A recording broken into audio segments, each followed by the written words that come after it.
This month marks the 30th anniversary of what the British Army called Operation Granby, better known as Desert Storm or the Gulf War. So I thought taking a look at a recognition guide to Iraqi Ground Forces issued during Granby would be a good place to start our new series looking at military manuals and ephemera. There's so much we can learn from this material, so I'm really looking forward to getting started. Britain deployed more than 53,000 personnel during the operation, which began in August 1990, just after the invasion of Kuwait, with the arrival of 2 squadrons of Tornadoes. The first ground forces, elements of the 7th Armoured Brigade, began to arrive in October. With no ready reaction force, a divisional strength force was cobbled together from units deployed in Germany and the UK. Huge logistical constraints were overcome to provide a full armoured division, consisting of 2 brigades, for the liberation of Kuwait. During the ground phase of the operation, which began on the 24th of February 1991, British Armoured and Mechanised Forces, part of 7 Corps, provided the left hook of the Allied assault. The division's 2 armoured brigades leapfrogging one another, quickly taking successive objectives and sweeping west through occupied Kuwait towards the Gulf Sea. They neutralised Iraqi positions with relative ease, and during less than 100 hours of ground combat, British forces travelled 180 miles and destroyed approximately 300 Iraqi vehicles. Allied forces, as a whole, captured an estimated 80,000 Iraqi troops. A total of 47 British troops were killed during Granby, before a ceasefire was declared on the 20th of February, with Iraqi forces collapsed and Kuwait liberated. The guide was compiled by the Recognition Materials Cell at the Joint Air Reconnaissance Intelligence Centre, or JARIC, formed in 1953 from the Central Interpretation Unit and based at RAF Brampton from 1957 to 2013. JARIC was the UK's strategic imagery intelligence provider, providing analysis of aerial and later satellite photography of enemy assets. With war with Iraq looking imminent and substantial British forces deployed from the UK and Germany, JARIC were tasked with putting together a recognition guide covering Iraqi and captured Kuwaiti ground assets. This included everything from main battle tanks, reconnaissance vehicles, and armoured personnel carriers, to self-propelled artillery, mortars, towed artillery, and multi-barrelled rocket launchers. It also included anti-tank missiles, surface-to-air missile systems, and anti-aircraft assets, as well as engineering equipment, all of which might be encountered during operations to liberate Kuwait. Let's take a look. So troops taking part in Operation Granby would have been more than familiar with these recognition guides, and they would have had things like this threat recognition guide put together by the Intelligence Training Directorate for the British Army on the Rhine. These included information on armoured vehicles, missiles, artillery, and also aircraft as well. They also included a little bit on sort of order of battles and uniform insignias and ranks, etc. But that's not something that this particular booklet goes into. This one focuses primarily on ground vehicles and artillery, basically just things that you might have encountered on the ground rather than air assets, and doesn't go into any detail on the order of battle for Iraqi forces operating in Kuwait. There was other material for that basically. So on the front here we have Operation Granby, the British name for Operation Desert Storm, and then we have the JARIC insignia, recognition guide to Kuwait and Iraq ground forces, and it was put together by the Recognition Materials Cell of JARIC in December 1990. And someone has tested their pen on the front page there. Okay, let's take a look inside the recognition guide. Sadly, the guide doesn't have a scale of issue list, so it's difficult to know how many were printed and which units received them. But the first page does give us an indication of the material's sources, noting that they're from unclassified and restricted sources, overall giving the book a restricted classification. So on the front page here, it's pretty cool. We have a photograph of a BMP with "Add your favourite caption," perhaps a little bit of humour there. So we have warning notice: equipments thought to be in service with Iraqi and Kuwaiti forces may also be in service with peacekeeping forces. So they could be also in service with the other members of the coalition that was in the Gulf at the time.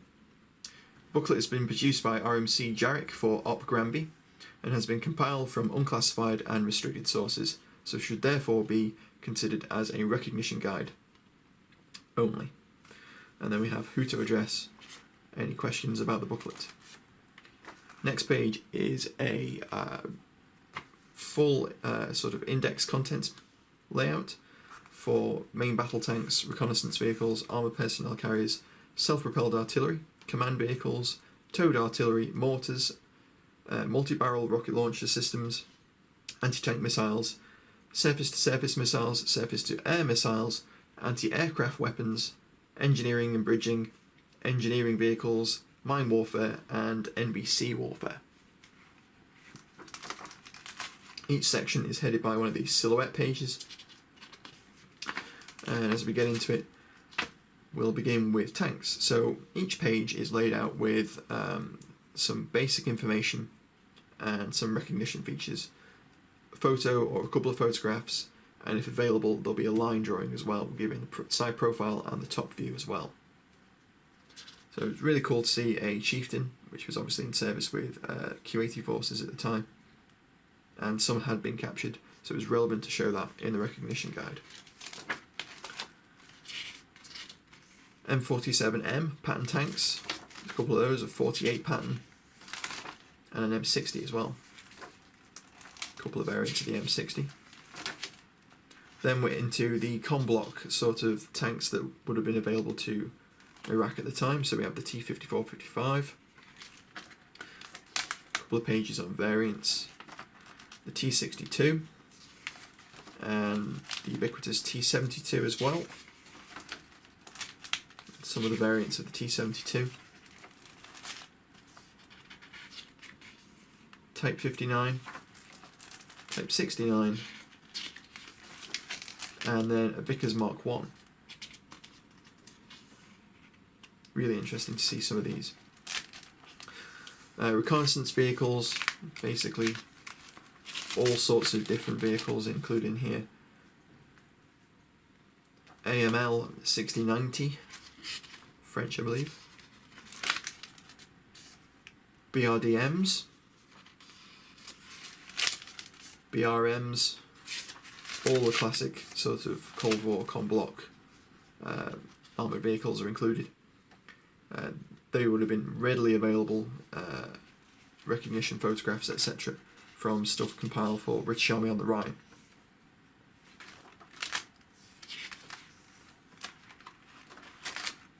Classic Ferret Mark II, Italian Fiat 6614,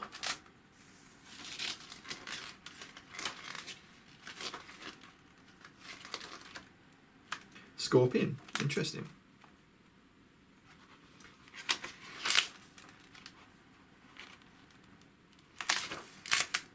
Some variants of the Shoreland.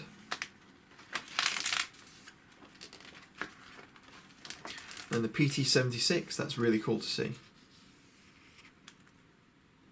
An amphibious, sort of like reconnaissance light vehicle, equipped with a 76mm gun and a coaxial 762x54R, 3-man crew, diesel engine, and then gives height and width. And then some of the recognition features that are included down at the bottom here. It has 6 pressed steel road wheels. You see those in the photograph at the bottom there. That's pretty cool. Large frying pan turret. Then we're into APCs. So we have all sorts of APCs, including M113s, Commando V300s. Then we're into some of the BTR variants. The 70, fully enclosed, 60. And then classic BMP. French APCs there. So yeah, we've got the BMD and then the BMP series, and it has a little section here added of major comments. So there's the various different variants here, and they're listed as see that particular section. So you've got a smoothbore 73mm gun, coaxial, and you've got and an AT3 Saga launcher as well.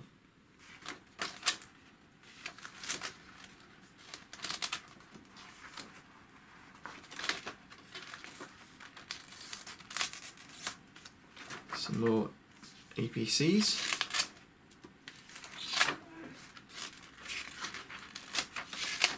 Got the classic Panhard M3 there.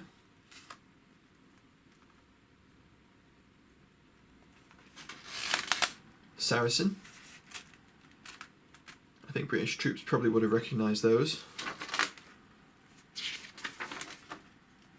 Walid. And then we are into self-propelled artillery.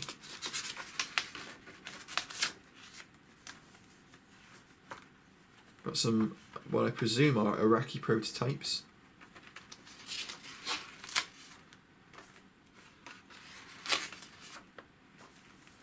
AMX-30 GCT. Big tracked howitzers. M109. Then we're into the more con-block tracked self-propelled artillery, so the classic SU-100. It describes the 100mm gun, diesel engine, crew of 4, and weight as 31,000 kilograms. Excuse this brief interruption, guys. I just wanted to ask you to make sure you're subscribed to the channel and that you've hit the notification bell to make sure that you don't miss future videos. We need all the help we can get to overcome YouTube's algorithms, so please drop us a like, and if you have any questions about the video, please leave us a comment and we'll happily answer them. This all helps new people discover our videos. Similarly, as I always say, please share the videos with friends. Tab owes many of our viewers to those who share the videos on social media, in forums, and with anyone who might be interested. Tab is an entirely viewer-supported project, so if you'd like to support the channel further, check out the links in the description box below. And don't forget to follow us over on our Instagram, Facebook, and Twitter accounts. Right, back to our regularly scheduled programming. And we're into some command vehicles. BMD, BPM 2K. Some of them have relatively scant details, whereas others have a little bit more on how to recognise them.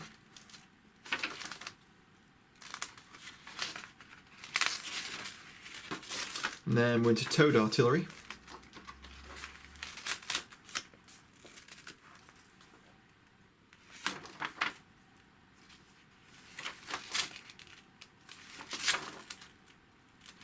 Some of the Soviet D guns, D1, D20 howitzer, D30,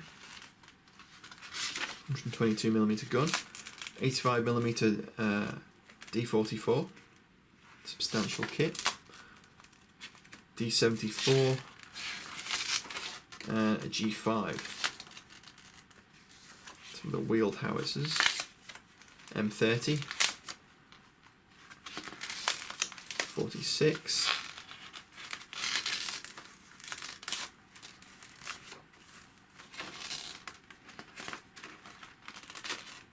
definitely don't think all that noise is ASMR worthy. Type 59, Type 83, and then we are into some of the mortar systems as well. So we have AFV mounted mortar systems. We've got an interesting 4-tube mortar here, 420mm tubes, mounted on the back of a, looks like a BMP or something like that.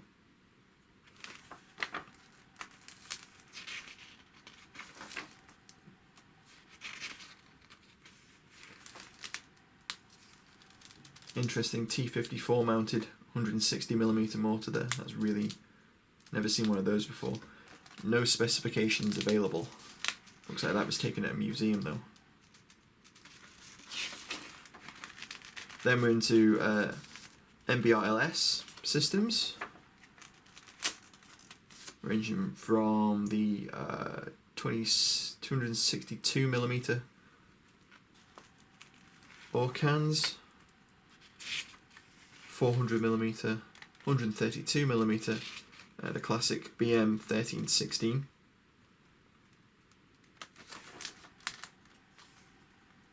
BM-21s, 21Bs, various relatively small caliber rocket launchers.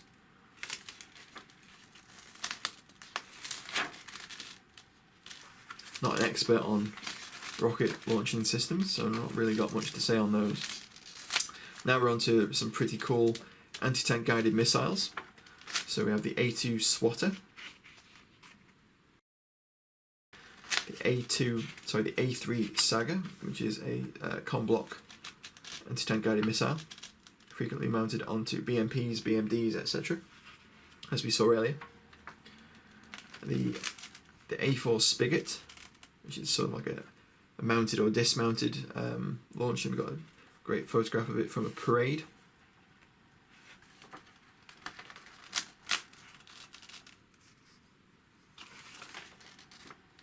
Got an M13 with a tow launcher on it. That's pretty cool.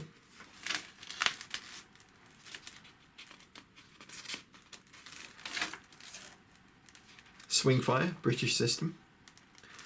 Says here, can be fitted to almost any kind of military vehicle. Missiles are normally housed in sealed rectangular launch boxes. Launch box configuration may change according to the particular launch vehicle. Very cool. SS11s, so the com-block version of the Swingfire. Panhard mounted with some ATGMs. Now we're into surface-to-surface missiles. And one of these is pretty infamous.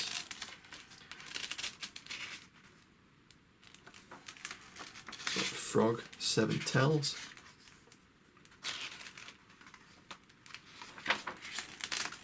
And the resupply vehicle carrying 3 extra rockets or missiles. Now here we go, we've got the Scud B Tel. So we've got the Royal Battlefield Support SSM. Missile range 300 kilometers. Missile length 11.6 meters. Base vehicle is a MAZ 543 diesel engine, and its length is 11.7 meters, 3 meters wide, and a height of 2.65 meters. And it has some recognition features listed at the bottom here. 8x8 with a twin axle front and rear. 2 single cabs, which you can see on that photograph there, either side of the engine. Missile slightly overhangs the rear end and lies in a recess at the front. You can just about see that in that photograph. See it better in this line drawing at the top here. Missile has 4 stabilizing fins, which you can make out in that photograph. And then there's the Scud resupply vehicle, based on it. ZIL 157, and the missile points to the rear. So that's how you can tell a Scud B launcher from a resupply vehicle. The missile is pointing in the other direction. Now we're into some SAMs, some com-block SA2s, 3, 6,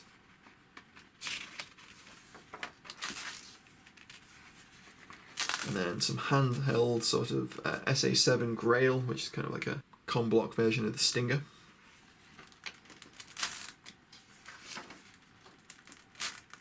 These would have been really important, obviously, during the air phase of the Operation Desert Storm, when Allied air forces were bombing strategic sites within Iraq and Kuwait. SA-14 Gremlin. And then a Hawk multi-rocket launcher. Nice photograph of the battery laid out there.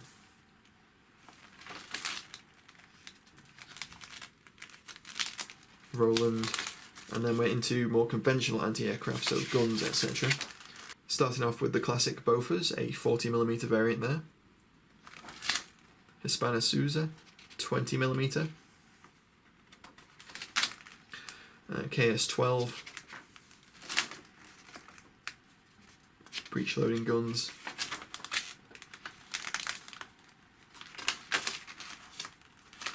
Going right back to an M1939.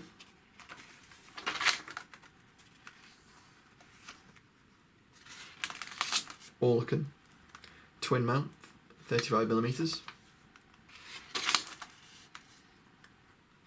Soviet S-60. ZBU Ubiquitous, absolutely classic. 14.5mm anti-aircraft gun for various quad mounts.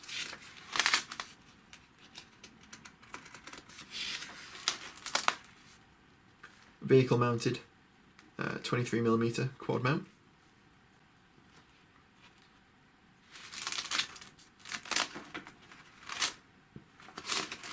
Then we're into engineering section with some bridge laying. Got the classic British Bailey Bridge. Interesting to see that included here. Wonder how many Bailey bridges Iraq had. Then we have the medium girder bridge, slightly more modern. MTU 20, which I believe is con block. And then some other smaller bridging units. And then some other engineering vehicles, so we have tractors and bulldozers, entrenching vehicles, probably very important for the Iraqi forces digging in Kuwait. Would have had plenty of experience of that from the Iraq-Iran war. Then we are into mine warfare with various mine layers and a flail, that's pretty cool.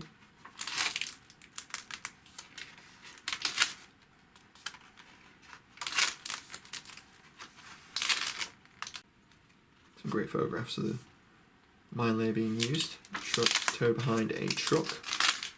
Then we're into NBC. So these are like decontamination vehicles.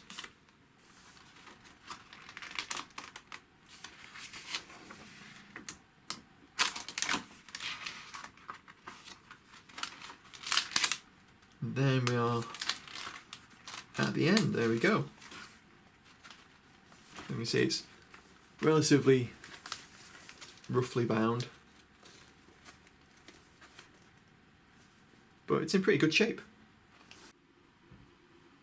Thanks for watching, guys. I hope you enjoyed this look at a threat recognition guide from Operation Granby.